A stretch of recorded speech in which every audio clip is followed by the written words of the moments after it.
Class లో December prelims mains కొత్త class start అవుతుంది. ఈ నెంబర్ కి కాల్ చేసి రిజిస్టర్ అవ్వండి. లిమిటెడ్ సీట్సే ఉన్నాయి. భారత మాజీ ప్రధాని మన్మోహన్ సింగ్ కన్నుమూశారు. గత కొంతకాలంగా వృద్ధాప్య సమస్యలతో బాధపడుతున్న 92 ఏళ్ల మన్మోహన్ సింగ్ గురువారం సాయంత్రం తన నివాసంలో అపస్మారక స్థితికి చేరుకోవడంతో కుటుంబ సభ్యులు వెంటనే ఎయిమ్స్ తరలించారు. వైద్యులు చేసిన ప్రయత్నాలు ఫలించకపోవడంతో మన్మోహన్ సింగ్ తుది శ్వాస విడిచారు. రాత్రి 9:52 ఆయన కన్నుమూశారు. మన్మోహన్ సింగ్ 1932 సెప్టెంబర్ 26న పంజాబ్ రాష్ట్రంలోని గాహ్ గ్రామంలో జన్మించారు. ఈ గ్రామం పాకిస్తాన్ లో ఉంది. దేశ విభజన తరువాత మన్మోహన్ సింగ్ కుటుంబం 1948లో హల్దావానీకి తర్వాత అమృత్సర్ కి వలస వచ్చింది. అమృత్సర్ లోని హిందూ కాలేజీలో మన్మోహన్ సింగ్ విద్యాభ్యాసం చేశారు. పంజాబ్ యూనివర్సిటీ నుంచి డిగ్రీ పట్టా పొందారు. పంజాబ్ యూనివర్సిటీలో విద్యాభ్యాసం పూర్తయ్యాక కేంబ్రిడ్జ్ విశ్వవిద్యాలయంలో మాస్టర్స్ పూర్తి చేశారు. మన్మోహన్ సింగ్ 2004 నుంచి 2014 వరకు 2 పర్యాయాలు భారత ప్రధానిగా పనిచేశారు.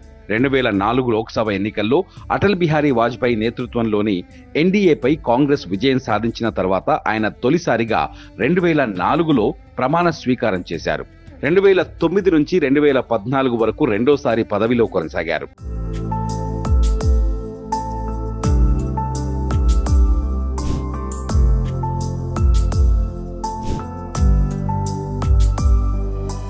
గ్రామీణ ప్రాంతంలో ఇప్పటికీ పని కల్పిస్తున్న ఉపాధి హామీ పథకాన్ని మన్మోహన్ సింగ్ హయాంలోనే ప్రారంభించారు. జాతీయ గ్రామీణ ఆరోగ్య మిషన్, సమాచార హక్కు చట్టం వంటి కీలక సంస్కరణలకు పునాది వేశారు. భారత ప్రధాని కాకముందు మన్మోహన్ సింగ్ అనేక బాధ్యతల్ని నిర్వర్తించారు. 1982 నుంచి 1985 వరకు రిజర్వ్ బ్యాంక్ గవర్నర్ గా పనిచేశారు. 1985 నుంచి 1987 వరకు ప్లానింగ్ కమిషన్ వైస్ చైర్మన్ గా బాధ్యతలు నిర్వహించారు. యూనివర్సిటీ గ్రాంట్స్ కమిషన్ చైర్మన్ గా కూడా పనిచేశారు. 1991లో ఆర్థిక సంక్షోభ పరిస్థితుల నుంచి దేశాన్ని గట్టెక్కించడానికి మన్మోహన్ సింగ్ ను రాజ్యసభకు పంపించి ఆర్థిక మంత్రిని చేశారు పివి నరసింహారావు.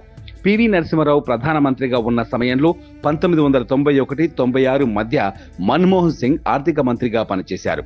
పివి విధానాల అమలులో మన్మోహన్ సింగ్ ది కీలక పాత్ర. అసోం నుంచి వరుసగా 5 సార్లు రాజ్యసభ ఎంపీగా పనిచేశారు. 2019లో ఆయన రాజస్థాన్ నుంచి రాజ్యసభకు వెళ్లారు. హిందీ, ఉర్దూలో అనర్గళంగా మాట్లాడగల మన్మోహన్ సింగ్ ఆర్థిక మేధావిగా గుర్తింపు పొందారు.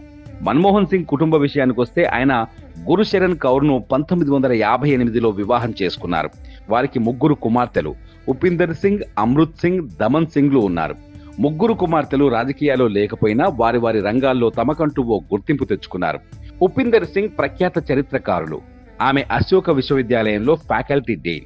గతంలో ఢిల్లీ యూనివర్సిటీలో చరిత్ర విభాగం హెడ్ గా పనిచేశారు. భారతీయ చరిత్ర, పురావస్తు శాస్త్రం, పొలిటికల్ ఐడియాస్ పై విస్తృతంగా పరిశోధనలు జరిపారు. రెండో కుమార్తె అమృత్ సింగ్ ప్రముఖ మానవ హక్కుల న్యాయవాది. స్టాన్ఫోర్డ్ లా స్కూల్లో ప్రాక్టీస్ ఆఫ్ లా ప్రొఫెసర్. ఆమె rule of law impact lab కు వ్యవస్థాపక ఎగ్జిక్యూటివ్ డైరెక్టర్ గా పనిచేస్తున్నారు. హింస, ఏకపక్ష నిర్బంధ పద్ధతులకు వ్యతిరేకంగా అంతర్జాతీయ వేదికపై సైతం ఆమె తన గళం వినిపించారు. దమన్ సింగ్ ఓ రైటర్. తన తల్లిదండ్రుల జీవితాలలో చోటు చేసుకున్న పరిణామాలను ప్రతిబింబిస్తూ ప్రిక్ట్ పర్సనల్, మన్మోహన్ అండ్ గురుశరణ్ అనే పుస్తకాన్ని కూడా రాశారు. ది సేక్రెడ్ గ్రోవ్, 9/9 సహా ఆమె ఇతర పుస్తకాలను రచించారు. ఆమె భర్త అశోక్ పట్నాయక్ 1983 బ్యాచ్ ఐపీఎస్ అధికారి. హుందా రాజకీయానికి Manmohan Singh care of address. వయసు రీత్యా ఆరోగ్యం సహకరించకపోవడంతో ఆయన కొన్నేళ్లుగా యాక్టివ్ పాలిటిక్స్ కు దూరంగా ఉన్నారు. చివరిసారిగా ఈ ఏడాది జనవరిలో తన కుమార్తె పుస్తకావిష్కరణ సందర్భంగా మాత్రమే ఆయన బయటకు వచ్చారు. అప్పటి నుంచి పూర్తిగా ఇంటికే పరిమితమయ్యారు. మన్మోహన్ సింగ్ మృతితో దేశ ప్రజలు ఆయన సేవలను స్మరించుకుంటున్నారు.